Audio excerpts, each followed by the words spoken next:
Depuis le dernier colloque sur l'avenir de la TNT du 14 novembre 2023, nous suivons avec attention le déploiement de France Télévisions sur la TNT 4K. Nous publions une seconde vidéo sur le sujet avec une nouvelle interview de Jacques Donat-Bouillu, directeur du développement des réseaux de diffusion et de la distribution chez France Télévisions.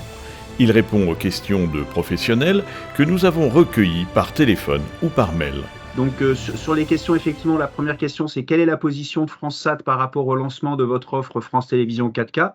Donc en fait, FranceSat va distribuer, comme ils le font d'ailleurs pour toutes nos autres chaînes, va distribuer dans son bouquet FranceSat la chaîne France 2 UHD, donc sur le canal 52, puis pendant la période où elle sera autorisée, c'est-à-dire entre le 10 juillet et le 10 septembre, la chaîne France 3 sur le canal 53. Donc les téléspectateurs qui reçoivent FranceSat devront s'assurer d'avoir bien entendu une télévision compatible 4K et un équipement FranceSat compatible également 4K. Voilà.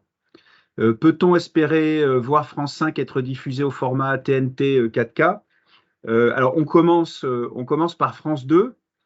On fera, comme je viens de l'indiquer, une période temporaire pour France 3 pour permettre aux Français et à tous les téléspectateurs qui le veulent de pouvoir regarder les Jeux Olympiques et Paralympiques en 4K.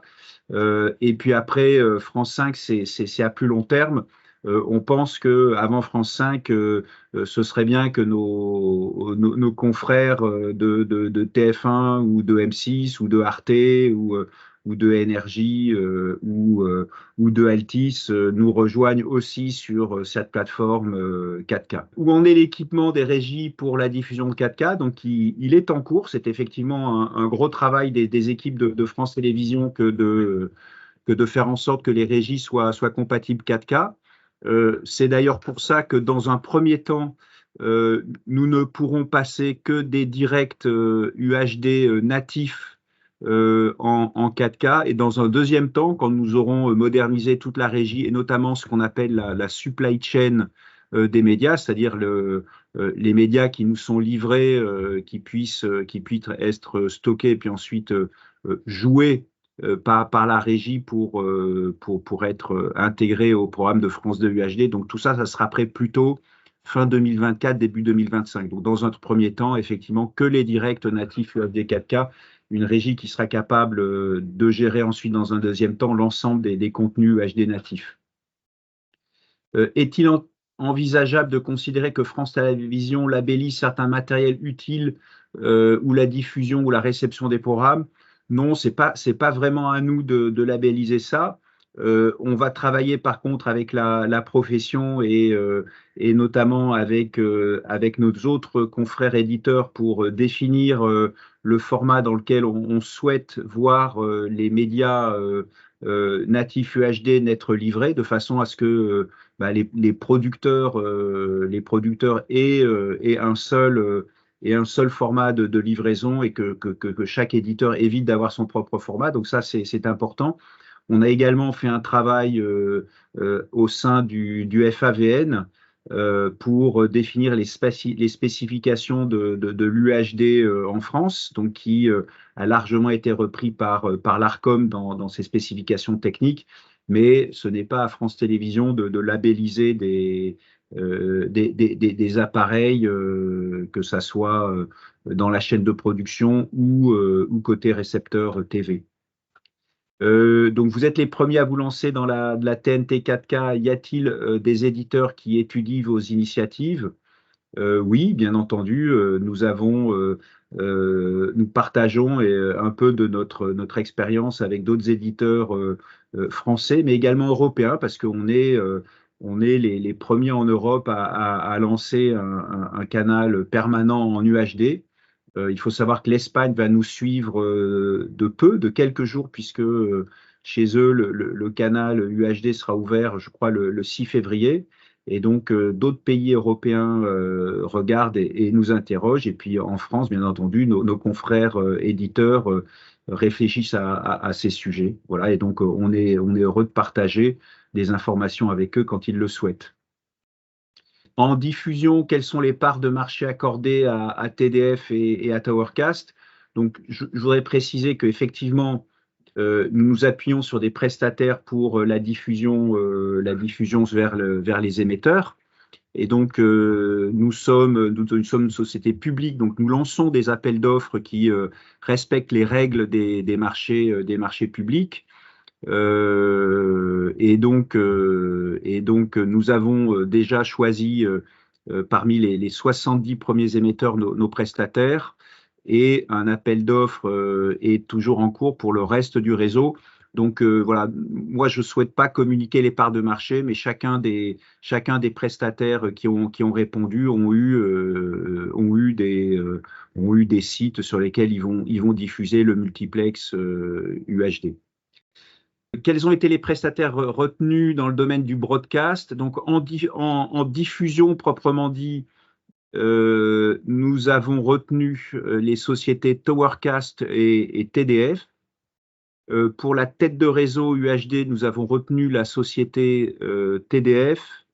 Et pour le transport par satellite qui utilise la technologie DVB SIS, qui permet à la fois d'alimenter les émetteurs, mais également d'être accessible en DTH, c'est-à-dire en réception directe par satellite pour les particuliers, nous avons retenu la société Eutelsat. Voilà pour les principaux prestataires sur le territoire de l'Hexagone. Il faut savoir qu'on déploie aussi un réseau UHD dans les départements et les régions, les zones ultramarines. Et donc là, pour la diffusion, c'est uniquement la société TDF. Et pour le satellite, on s'appuie sur le réseau satellite qui était déjà existant, que nous utilisions déjà, en faisant un petit peu de place et en serrant les programmes déjà existants. Et donc, on travaille avec les principaux opérateurs satellites, donc Globecast, Eutelsat, Intelsat, voilà, donc pour cette diffusion vers les Outre-mer. Pouvez-vous nous décrire le dernier appel d'offres lancé pour la diffusion? Alors, c'est des appels d'offres qui sont, comme je le disais, marché public. Donc, en fait, ils sont accessibles sur notre plateforme, sur la plateforme de France Télévisions, achat. Donc, n'importe qui peut les consulter et peut se procurer le texte intégral de l'appel d'offres. Mais en résumé, pour la diffusion, c'est des appels d'offres qui précisent en caractéristiques techniques qu'il s'agit d'un réseau UHD.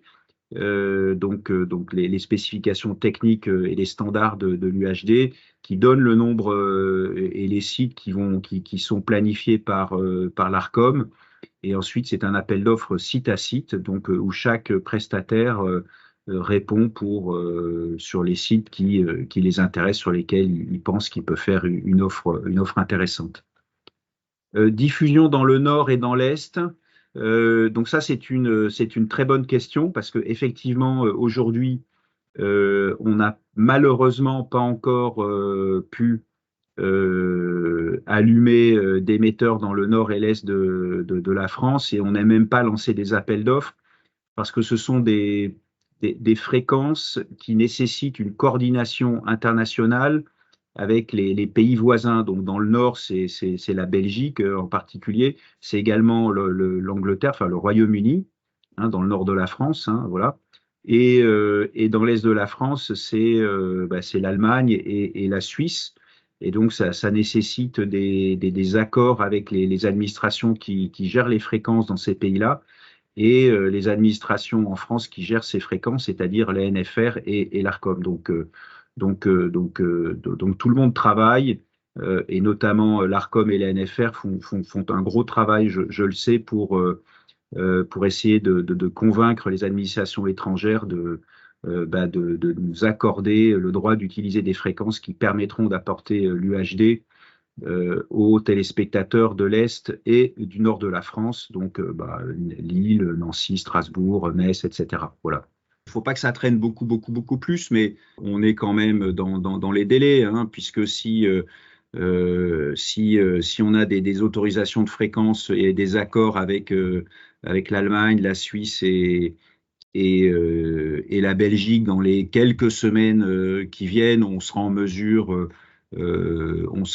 d'allumer les émetteurs pour la fin juin, quelque chose comme ça. Donc pour les téléspectateurs de ces zones, ils pourront bénéficier du réseau UHD et des émissions UHD sur leur zone. Voilà. Hein, donc on est encore dans les délais. Et je sais que tant la NFR que l'ARCOM font le maximum pour que ces négociations et cette coordination se passent le plus vite possible pour être compatibles justement avec le fait d'allumer dans des délais raisonnables. Voilà.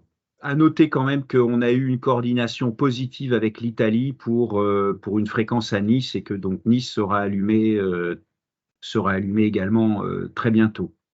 Quel contenu natif? Donc ça, c'est une bonne question parce qu'effectivement, pour l'instant, on upscale la HD. Donc, on aura les contenus natifs, comme je le disais, les directs, hein, donc tout ce qui sera tourné en UHD et diffusé en direct sera rediffusé, hein, par France 2 en UHD. Et donc effectivement, il y aura Roland-Garros, ça c'est sûr, on a les droits, notamment pour la partie UHD, parce qu'il faut souvent acheter des droits complémentaires pour l'UHD, hein, donc si ce n'est pas prévu dès l'origine. Malheureusement, on n'aura pas le Tour de France, à la fois pour des questions de droit et pour des questions techniques, hein, puisque le Tour de France, c'est des opérations qui sont techniquement compliquées, puisque vous avez beaucoup de liaisons sans fil, hein, entre les motos, les hélicoptères, les avions, etc. Et passer tout ça en UHD, ça nécessite un peu plus de travail. On aura également des émissions emblématiques de France Télévisions, comme le concours Eurovision de la chanson, par exemple, qui est en UHD natif donc, et qui sera donc passé en UHD sur France 2. Probablement le défilé du 14 juillet aussi. Et puis des émissions comme les victoires de la musique ou les Molières, ou etc., pourront être également à confirmer en UHD natif. Et puis dans le sport, les équipes de la direction des sports commencent à regarder, ont bien intégré le fait que maintenant on était capable de diffuser en UHD et donc voilà, vont commencer, parce que la négociation des droits, ça s'anticipe un peu, hein, et donc vont intégrer le fait qu'on peut diffuser en UHD dans les futures négociations de droits. Donc on n'est pas à l'abri de bonnes surprises d'ici la fin de l'année. Voilà.